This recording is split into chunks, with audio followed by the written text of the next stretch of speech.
ईरानी सहाफ़ी और माहिर उमूर मशरिक़ वुस्ता मुर्तज़ा नगरी हमारे साथ मौजूद हैं। मुर्तज़ा, बहुत शुक्रिया आपके वक्त का।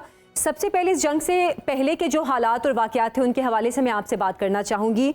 पेजर धमाके, उसके बाद इस्माइल हनिया की शहादत, उसके बाद टॉप ईरानी मिलिट्री क़यादत की शहादत और अब जो जंग की सूरत हाल है, इतने सारे वाक़यात के बावजूद इसराइल की फ़ौज से या वहाँ की जो आला क़यादत है उनसे मोसाद नेटवर्क उनकी नज़रों से ओझल कैसे रहा? देखिए, मैं आपको एक चीज़ बताता चलूँ, ये जो आपने जिन टारगेट किलिंग्स की बात की है, ये कोई नई बात नहीं है। इसके शाखसाने अगर आप थोड़ा अरसा पीछे चले जाएंगी तो पाकिस्तान में मिलेंगे। एक ज़माना आपको याद होगा जब पाकिस्तान में डॉक्टर्स का, इंजीनियर्स का, बहुत अच्छे वकला का, जो हमारे मग़ज़ मुतफ़क्किर हैं, उनका कत्ल किया जा रहा था। उनकी शहादतें पाकिस्तान में हो रही थी फ़िरक़ावाराना बुनियादों पर। उनका नाम फ़िरक़ावारियत दिया गया था, लेकिन बज़ाहिर पाकिस्तान का मग़ज़ मुतफ़क्किर मारा जा रहा था। अगर आप थोड़ा सा पीछे की तरफ चले जाएंगी और एक लम्हे के लिए सोचेंगे कि क्या हो रहा था, तो आपको यही कड़ी मिलेगी। यही लोग, चूंकि पाकिस्तान के खिलाफ इसराइल इंडिया के साथ मिलकर एक अरसे से साजिश कर रहा है, चूंकि उसे अगर थ्रेट है तो या पाकिस्तान से है या ईरान से है। बाकी तमाम मुस्लिम ममालिक को आप उठाकर देखिए, कहीं पर किंगडम्स की सूरत है, कहीं पर जो है वो सूरत हाल मखदूश है, वहाँ की जो सियासी सूरत हाल है या इकोनॉमिक जो क्राइसिस हैं उनको आप देख रही हैं, वो काबिल बयान नहीं है। मैं उनको बयान करूंगा तो वक्त का ज़िया है। बाहर सूरत हुकूमतों का ज़ौफ है, इंतहाई ज़ौफ है। तो दो सूरतें थीं, एक ईरान की सूरत थी जो कि रेजिस्टेंस की पावर रखती थी, दूसरा पाकिस्तान न्यूक्लियर एटमी मुल्क। इन दोनों के ऊपर नजरें थीं। ईरान खटकता था इस खित्ते के अंदर, पाकिस्तान खटकता था इस खित्ते के अंदर। पाकिस्तान को तरक्की से रोकना था, ईरान को तरक्की से रोकना था। पाकिस्तान का इनडायरेक्टली इन्होंने क्या हाल किया वो आपने देखा। और उसके बाद ईरान के अंदर बाकायदा टारगेट किलिंग्स के जरिए, लेबनान के अंदर, सूरिया के अंदर, लीबिया के अंदर, हत्ता इराक के अंदर टारगेट किलिंग्स के जरिए ये हमेशा मग़ज़ मुतफ़क्किर को मारते हैं। तो ये कोई नई बात नहीं है, लेकिन ईरान की खासियत ये है कि वो किसी भी काम को सिर्फ एक लेयर तक महदूद नहीं रखती है। ईरान के अंदर ये क्वालिटी है कि जब भी वो किसी चीज को आगे बढ़ाते हैं तो उसकी 5, 6, 7, 8 लेयर्स बनाते हैं, ताकि अगर कोई एक लेयर एलिमिनेट हो जाए तो दूसरी लेयर उसकी जगह ले ले, दूसरी एलिमिनेट हो जाए तो तीसरी उसकी जगह ले ले। और उसकी आपने एग्जांपल बहुत खूबसूरत अंदाज में देखी कि जब ईरान के ऊपर फर्स्ट डे अटैक किया गया तो ईरान के टॉप 5 जनरल्स को ऑन द स्पॉट शहीद कर दिया गया, जिनके हाथ में सारा निजाम था। अब दुनिया को ये लग रहा था, इसराइल समेत, अमेरिका समेत, कि ईरान जो है वो हथियार डाल देगा या जो है वो अमन के झंडे को ऊपर ले आएगा, सुलह के झंडे को ऊपर ले आएगा, लेकिन ऐसा हुआ नहीं। 10 घंटे के अंदर अंदर न सिर्फ ईरान ने अपना कमांड एंड कंट्रोल सिस्टम बहाल किया, बल्कि इस तरह से रिटेलिएट किया कि पूरी दुनिया हैरान हो गई। और जो ये हमला करने वाले ममालिक थे, जिनकी सोच ये थी कि हमने इनको ढेर कर दिया है, अब यहां से जो है वो सुलह के झंडे उठेंगे, हम रिजीम चेंज कर देंगे, उनके ख्वाब पर पानी फिर गया। अच्छा मुर्तज़ा, आप तेहरान के करीब ही हैं इस वक्त मौजूद, और हम देख रहे हैं तेहरान को खास तौर पर टारगेट किया जा रहा है इसराइल की जानिब से। ईरान भी स्ट्राइक बैक कर रहा है। सिचुएशन क्या है? क्या लोग पैनिक हैं, परेशान हैं सूरत हाल से? ओवरऑल क्या सिचुएशन है वहाँ पर अभी? देखिए, मैं इंशाल्लाह किसी वक्त अपने फेसबुक की आईडी से या दीगर जो मेरे सोशल मीडिया प्लेटफॉर्म्स हैं उनसे लोगों को दिखाऊंगा, और लोगों को वीडियोस भी मिल रही हैं। कल जुम्मे की नमाज यहाँ पर कायम की गई पूरे ईरान में, सिर्फ तेहरान में नहीं बल्कि पूरे ईरान में। और तकरीबन अगर मैं यूं कहूं कि 80 मिलियन ईरान की पॉपुलेशन है तो 70 मिलियन उन जुम्मे की नमाजों के अंदर मौजूद थी, तो ये मुबालगा नहीं होगा। खवातीन अपने 6-6 महीनों के शीरखार बच्चों को लेकर उस प्रोग्राम के अंदर आई हैं, नमाज जुम्मा के अंदर आई हैं, प्रोटेस्ट के अंदर आई हैं, लोग अपनी पूरी फैमिलीज के साथ आए हैं। फर्क इसराइल और ईरान का यह है कि ईरान अकीदे की बुनियाद पर लड़ता है, ईरान ईमान की बुनियाद पर लड़ता है। इसराइल के अंदर एक सायरन बजता है, पूरी की पूरी वो कम्युनिटी जो वहां रहती है या वो इलाका या वो शहर पूरा का पूरा बंकर्स के अंदर चले जाता है। जबकि ईरान के अंदर आपने देखा, तेहरान में जब फर्स्ट डे मिसाइल मारे जा रहे थे, ड्रोन हमले किए जा रहे थे, ईरान इंटरसेप्शन में लगा हुआ था डिफेंस सिस्टम के जरिए, तो नीचे उनके यहाँ ईद गदीर का जश्न मनाया जा रहा था। और सिर्फ तेहरान सिटी के अंदर 4 मिलियन लोग उस गदीर के जश्न में अपनी फैमिलीज के साथ मशगूल जश्न थे। आप अंदाजा लगाइए, इसका कोई मुकाबला नहीं है, कोई तकाबुली, इसका कोई मुकायसा नहीं है। हम कहें कि ईरान में क्या सिचुएशन है और इसराइल में, ये 2 और 2 4 की तरह बिल्कुल एक वाज़ेह बात है कि ईरान के अंदर लोगों में जज्बा है, ईरान के अंदर लोगों में क़ुव्वत ईमानी है, ईरान की अपनी सरजमीन है। ये बात मैंने मेरा ख्याल 365 पे भी ये बात कही थी कि ईरान के अंदर जज्बा ईमानी है, ये उनकी अपनी ज़मीन है, उनके हज़ारों साल से आबा अजदाद इस ज़मीन पर रहे हैं, यहीं पैदा हुए हैं, इसी की हिफाजत की है, इसी मिट्टी के अंदर गए हैं। वो इस ज़मीन के लिए लड़ेंगे, इसके लिए मरेंगे, 1 इंच इसका नहीं देंगे। उसकी मिसाल फ़लस्तीन आपके सामने है। फ़लस्तीनियों को इसराइलियों ने अमेरिका के साथ मिलकर, यूरोप के साथ मिलकर इस कदर मारा, इस कदर मारा, इस कदर उनकी शहादतें हुई कि अगर कोई दूसरी कौम होती तो शायद वो जमीन तर्क कर देती। लेकिन 70-80 हजार जनाजों के जो उनको मिले हैं, मफकूदीन कितने हैं उसका भी अंदाजा नहीं है। 70-80 हजार जनाजे शहादतों के बाद भी वो कौम एक लम्हे के लिए अपनी जमीन छोड़ने के लिए तैयार नहीं है। फिर ये किस तरह से छोड़ेंगे?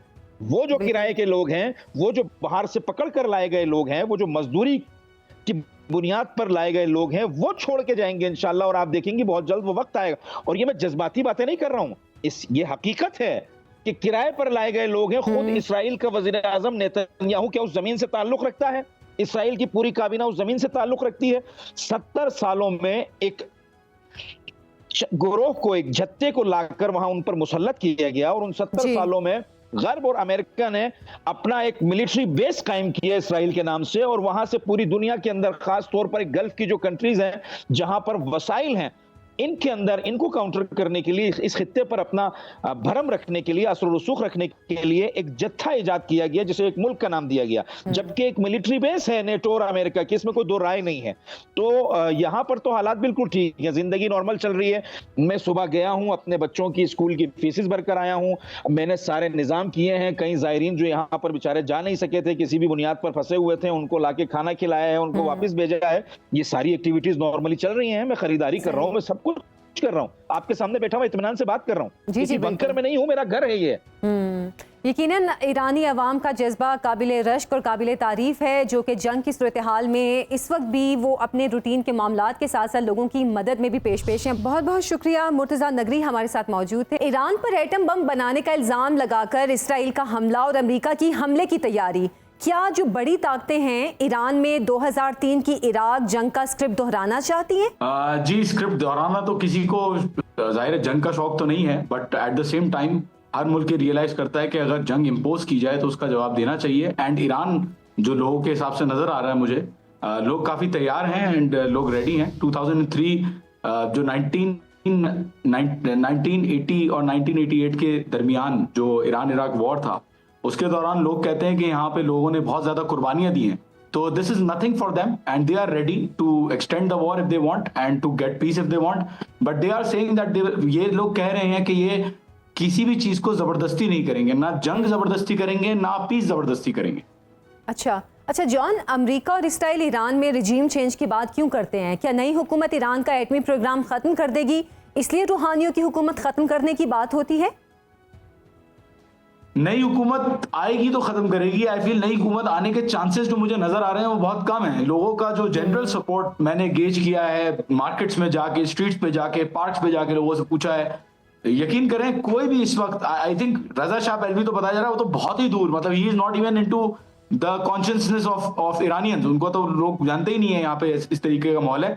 बट जो लोकल भी कहते हैं कि रिजीम चेंज हो सकती है या ऑपोजिशन पार्टीज को लाया जा सकता है, इस वक्त कोई सेंटिमेंट लोगों का नजर नहीं आ रहा, ना ही विलिंगनेस नजर आ रही है कि कोई जो है वो रिजीम चेंज की जाए। लोग इनफैक्ट गवर्नमेंट की सपोर्ट में, I would say it's not a regime पर से but government, and the people are in support of the government despite what the international media is saying, because I'm seeing things on ground differently.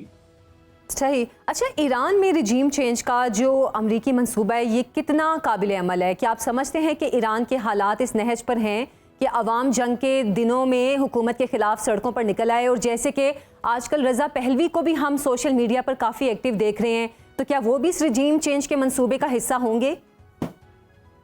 देखिए, सवाल ये कि अगर regime change का कोशिश करनी होती तो अभी तक कोई आया क्यों नहीं सड़कों पे? दैट्स द, या आपको खबरें आ रही होती हैं, आप भी देखती रहती है न्यूज, आपको खबरें आ रही होती हैं कि फॉर एग्जांपल लोग बाहर आ गए हैं रिजीम के खिलाफ जो है वो, और कितना एस्केलेशन चाहिए लोगों को कि यहाँ पे रिजीम चेंज की कोशिश करें, अगर उनको रिजीम चेंज चाहिए तो? That is my question.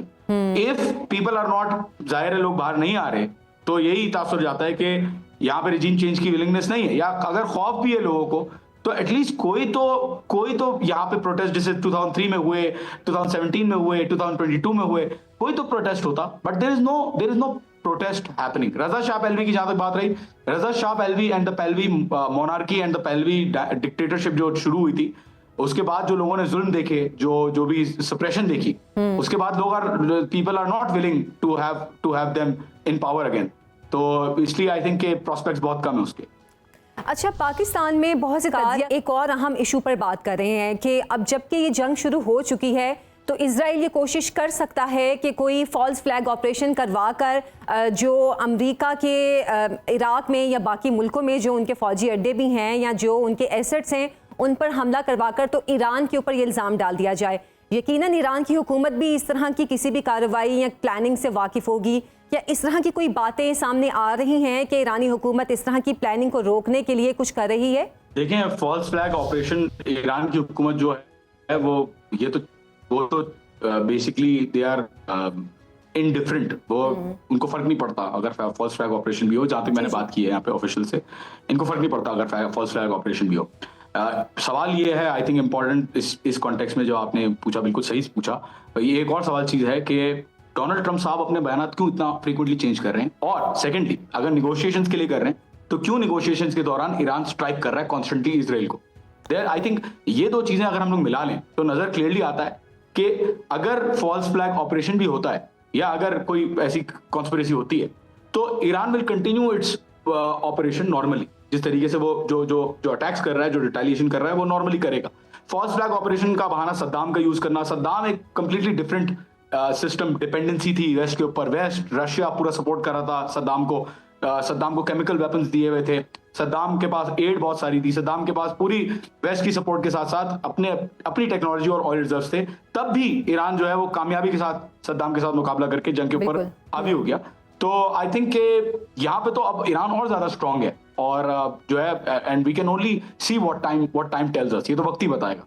अच्छा, एटॉमिक ईरान की अगर हम बात करें, जो कि सबसे बड़ा इशू जो उठा जिसकी वजह से ये इसराइल ने ये ज़बरदस्ती की जंग मुसल्लत की है ईरान पर, ईरानी फ़ौज, हुकूमत, पासदारान और सुप्रीम काउंसिल की तरह क्या ईरानी अवाम की भी ये दरीना ख्वाहिश है कि एटॉमिक ईरान हो? देखिए, ईरानी अवाम के अंदर बिल्कुल सेंटिमेंट मौजूद है। वो कहते हैं कि यार आप बनाएं न्यूक्लियर वेपन, हम आपके साथ खड़े हैं, आप बनाएं nuclear weapon. But I don't know why, but officials कहते हैं कि भाई इनके जो सुप्रीम लीडर है उनका फतवा है कि न्यूक्लियर वेपन्स नहीं बनेंगे, क्योंकि हिस्ट्री में एक रॉन्ग प्रेसिडेंट ईरान सेट नहीं करना चाहता by creating weapons which can kill hundreds and thousands of civilians. तो जो है सेंटिमेंट बिल्कुल है, लेकिन ईरानी गवर्नमेंट इस चीज पर राजी नहीं है और वो प्रेशर में नहीं राजी, बल्कि they are saying that this is a moral stand that they have taken.